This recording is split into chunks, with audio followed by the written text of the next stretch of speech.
Hello les filles, j'espère que vous allez bien. On se retrouve aujourd'hui dans un nouvel épisode de Omi Moms. Omi Moms, la plateforme, le podcast pour les jeunes mamans, pour les femmes et les jeunes mamans en devenir qui souhaitent vraiment avoir de l'aide, avoir du soutien, avoir des encouragements sur la vie de jeunes femmes. On a des problématiques au quotidien qu'on rencontre et je trouvais ça super important de pouvoir être ici dans cette plateforme ouvertement pour vous parler de voilà moi ce que j'ai vécu, ce que je continue de vivre. C'est super important pour moi d'avoir cette transparence-là avec vous et de pouvoir tout simplement partager. Je suis super contente de vous avoir aujourd'hui. Je suis seule. C'est moi la seule invitée aujourd'hui sur le podcast. Et je suis très très contente de vous avoir avec moi.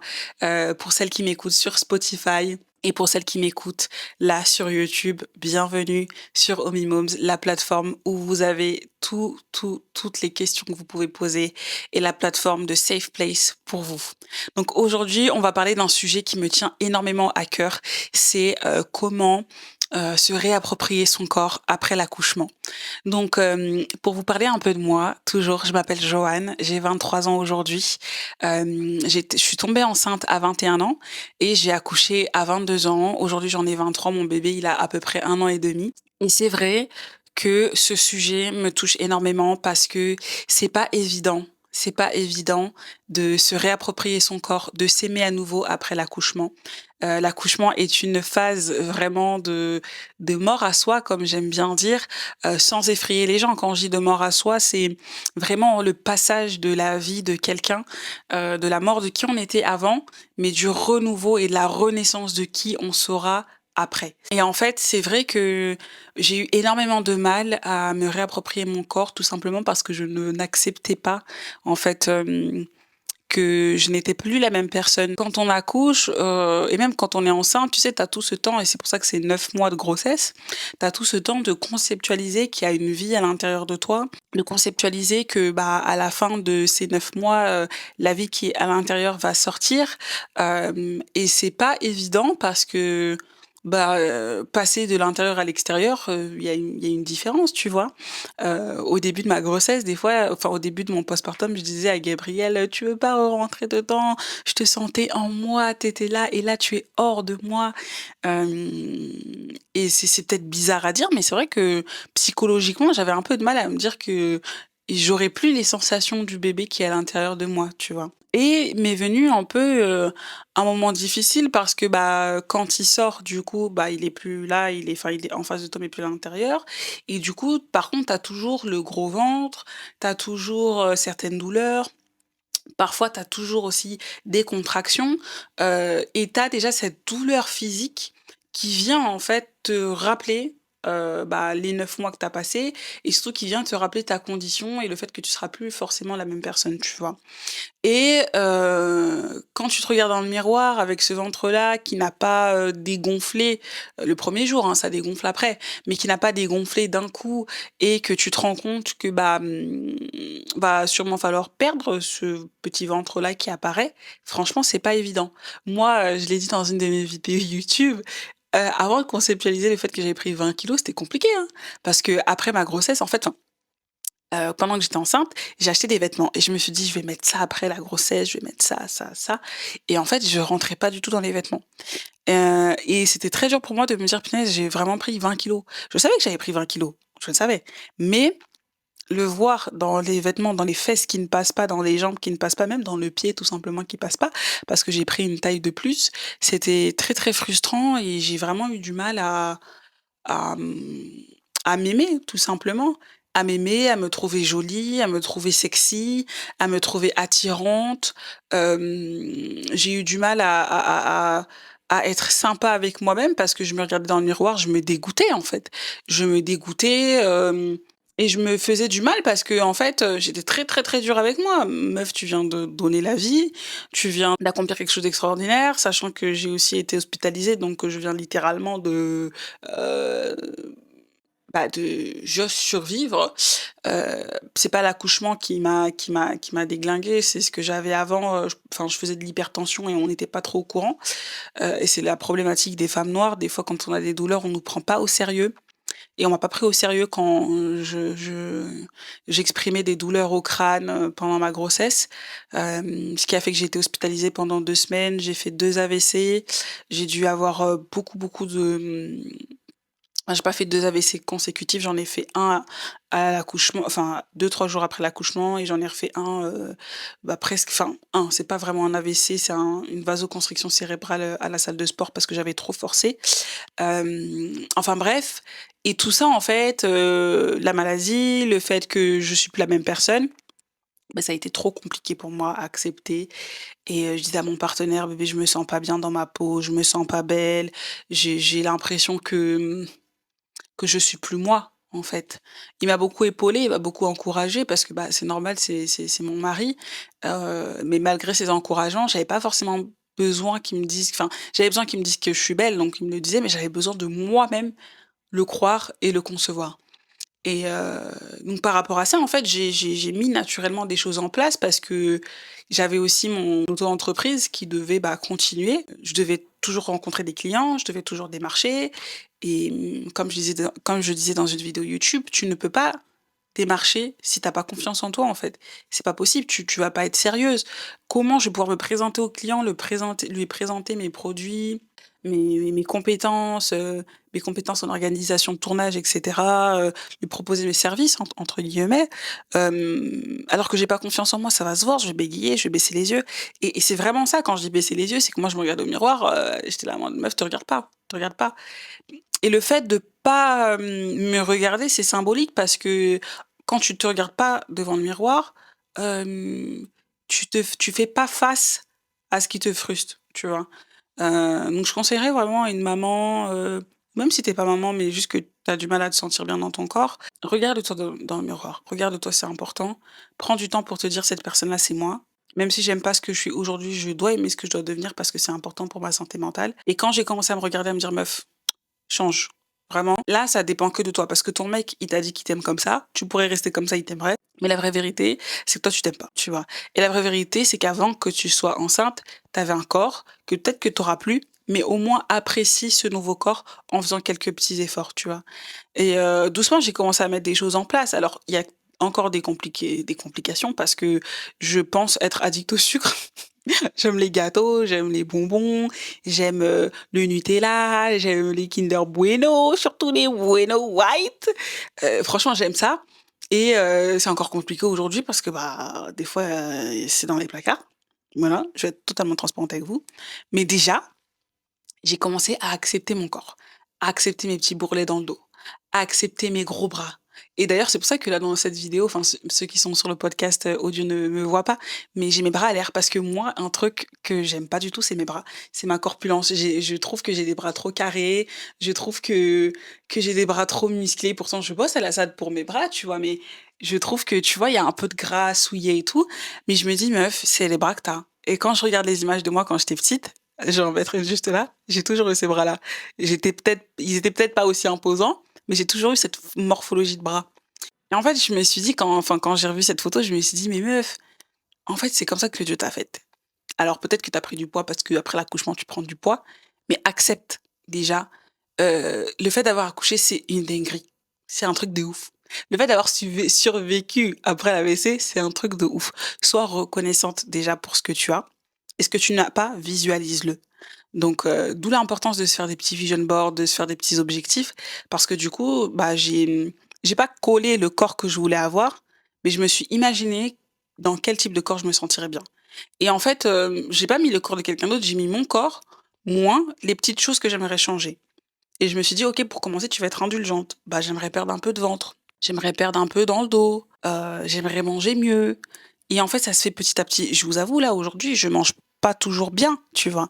Mais je sais que dans ma tête, je suis dans ce processus-là, et je voulais pas vous parler à la fin du processus parce que, bah, c'est bien beau, tu vois, de dire: «Ah bah tiens, avant j'avais ça, maintenant c'est fini». Non, je suis toujours dans ce processus d'apprécier mon corps, d'aimer les choses que j'aime pas forcément, parce que quand tu vas voir les gens vont dire: «Mais Joanne, tu trop belle, ça c'est trop bien et tout». Mais moi je trouve pas forcément, tu vois? Mais je suis dans ce processus-là d'acceptation parce que je me dis, déjà, ne serait-ce que dans mon rôle de mère, comment je vais apprendre à Gaby de s'aimer? Comment je vais apprendre à Gaby de se sentir bien si moi je me sens pas bien, tu vois? Et en fait, c'est là où vraiment, je me suis dit: «Mais c'est nécessaire que je me sente bien, c'est nécessaire que je sois bien, c'est nécessaire parce que, bah, j'ai envie que mon bébé, quand il grandisse, il se sente bien, qu'il se sente beau, qu'il se sente bien dans sa peau, même s'il a des joues, même s'il il a du ventre ou n'importe, en fait, j'ai envie qu'il se sente bien» et je me dis: «Il faut que je fasse ce travail sur moi parce que ça va aider mes générations à venir». Là, j'ai un garçon, mais peut-être que demain j'aurai une fille et cette fille-là, j'aimerais qu'elle se sente bien dans sa peau, qu'elle se sente épanouie, qu'elle se sente belle, tu vois? Et je pense que ouais, c'est vraiment après la grossesse, après, la maladie, quand j'ai commencé vraiment à me regarder dans le miroir et me dire: «OK, j'aime pas ce que je vois là, mais j'aimerais être mieux», que je me suis vraiment dit: «OK, c'est le moment», tu vois? C'est le moment de mettre des choses en place, c'est le moment de mettre une routine saine en place, c'est le moment d'arrêter de grignoter, c'est le moment d'arrêter de manger des dégueulasseries, parce qu'en fait, tu fais du mal à ton corps et aujourd'hui, des fois, bah, quand j'ai ces idées-là, ces envies-là, je me dis: Jo, ça va pas faire du bien à ton corps», tu vois? Alors, je mets quand même un petit disclaimer, je me fais plaisir. C'est-à-dire que si je dois me prendre un petit Kinder Bueno dans la semaine parce que j'ai envie, je le fais, tu vois?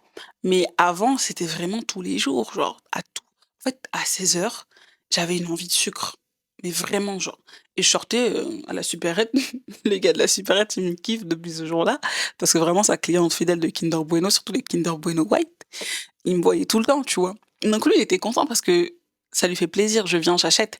Mais en vrai, quand j'ai vu cette image de: «Il est content que je vienne parce que j'achète et je consomme, mais je fais du mal à mon corps», je me suis dit: c'est un peu vicieux», tu vois? C'est un peu vicieux et c'est ça le sucre. Le sucre, c'est vicieux, ça fait du bien, ça fait plaisir, à la fin, ça fait mal, tu vois?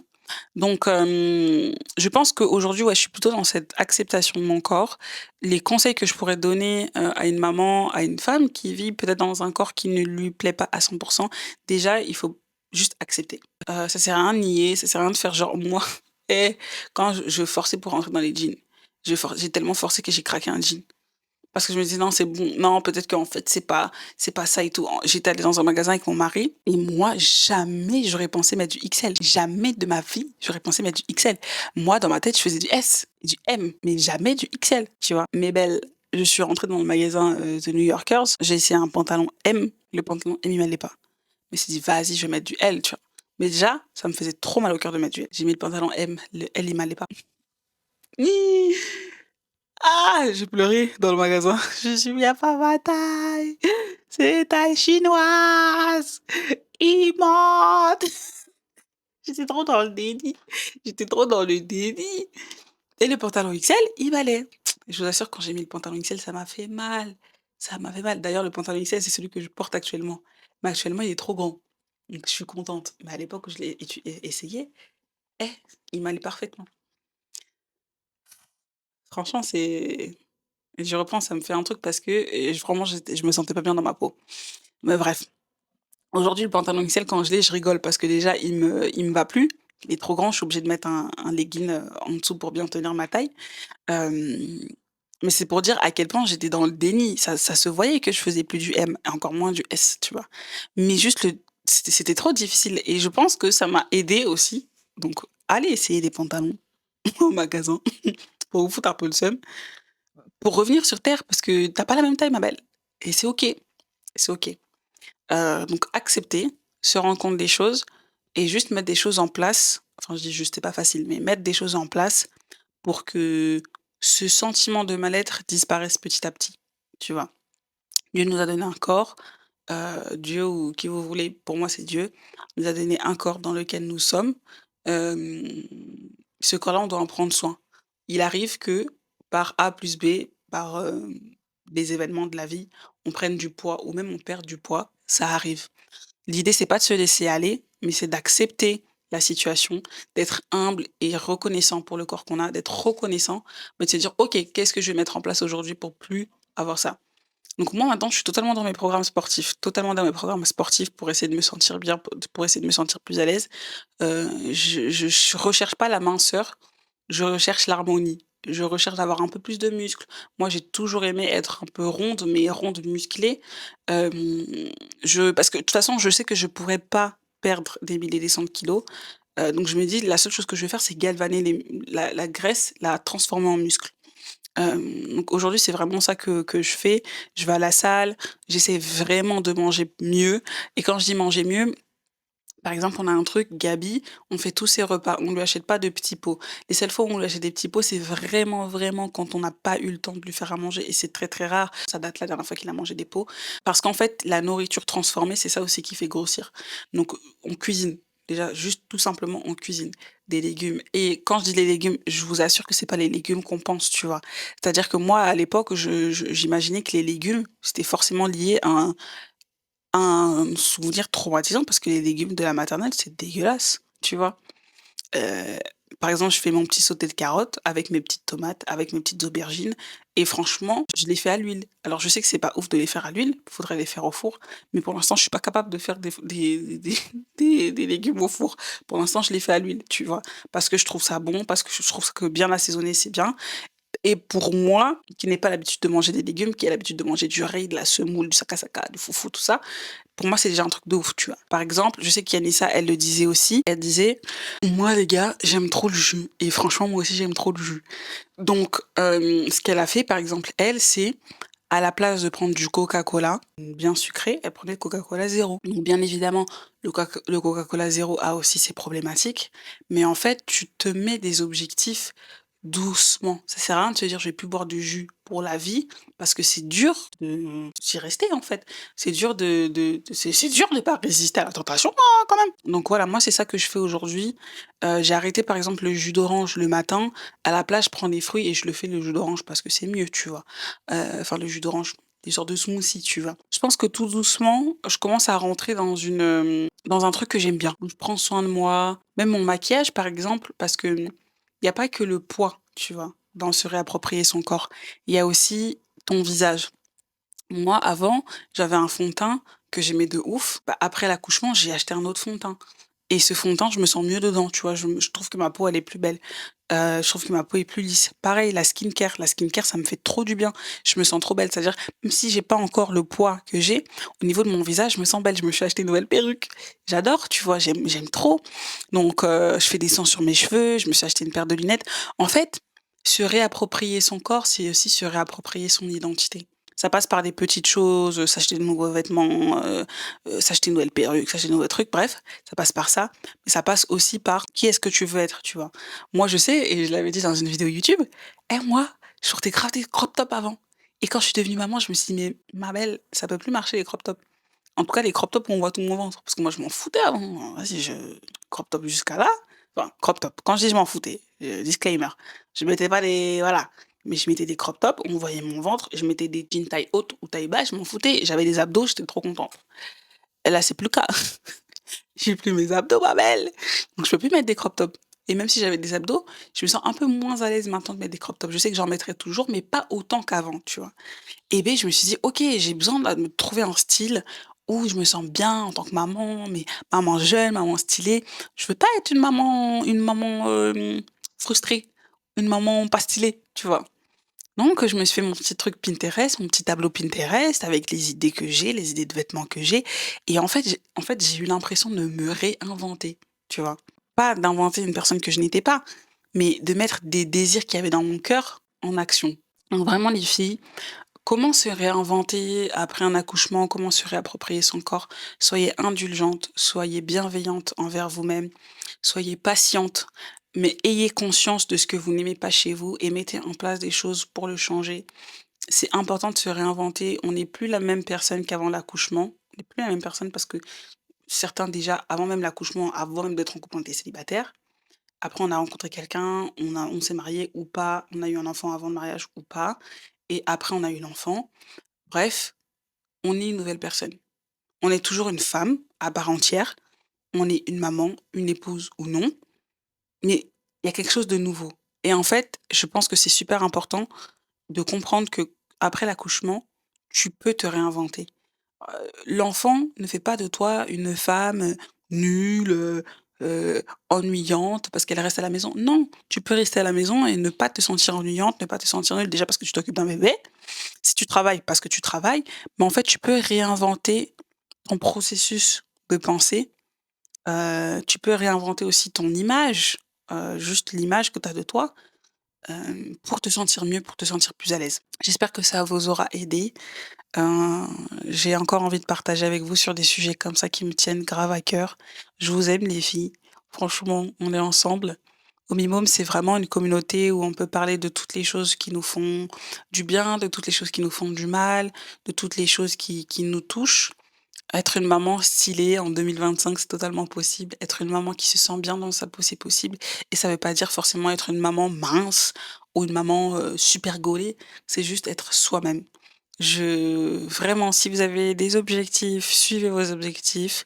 Ne vous effondrez pas dans une sorte de fatalité. On a grossi, c'est pas grave, on a pris du poids, c'est normal, on a accueilli un enfant. Et moi, par exemple, bah, là, ça fait que, bah, c'est que 1 an et demi que je commence à perdre du poids. Il y a des femmes qui perdent du poids beaucoup plus tôt. Et là, mon fils, il a 1 an et demi. Dites-vous, j'ai perdu que 5 kilos. J'ai pas réussi à perdre tous les kilos, tous les 20 kilos de grossesse. Donc voilà, je vous aime les filles, courage, on est ensemble. On se retrouvera dans un prochain épisode très vite. Voilà. Bye.